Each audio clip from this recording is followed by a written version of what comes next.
అది అది మన కొల్లయ్య గారు చేతుకుంటే వారు అమ్మయ్య గారు చల్లగాని వారు డాబా చల్లగాని వారు గొర్రెలు చల్లగా ఉంది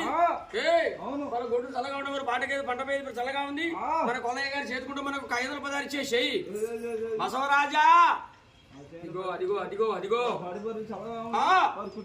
ఏది నమస్కారం చేయి మళ్ళా ఇస్తుంటాడు మీరు ఇస్తుంటాడు రెండు పరిచయం చేపిస్తే కాలు మీరు ఇస్తుంటాడు ఆయన ధన్యవాదాలు జాదిండు గోగుమాత జాదిండు ఏది ఒకసారి ధర్మ చేతుకో ధర్మ చేయి తర్వాత అమ్మాయి గారు వెళ్ళిపోయిందిరా ఏది ఆ అమ్మాయి గారంట సంక్రాంతి పండగ వచ్చి ముగ్గు బేసర పెట్టపోతే కాల బట్టీలు పెట్టపోతే ఒండి చీర కొన పెట్టపోతే కొలయ్య గారు పెట్టే చిన్నప్పుడు ఎలా కలిగిపోయింది రాముడు కొలయ్య గారి మీద తండ్రి మీద నాన్నగారి మీద ఎలా కలిగిపోయారు కాదా రావుడు మా సక్రం రారా రారా అలాగ పేరు రావుడు కూడా కొలయ్య గారి కూడా బిడ్డ దగ్గర పోయి ఒని చీర కొని పెడతామా ఈడు అప్పయింది సప్పయింది వాళ్ళ ముందుకు పెడతాంటే ఆ రమయ్య గారు ఎలాగొచ్చారు మన సినిమాలో ముత్యాల ముగ్గులు పాట పాడి మళ్ళీ ఆ రమయ్య గారి రావాలి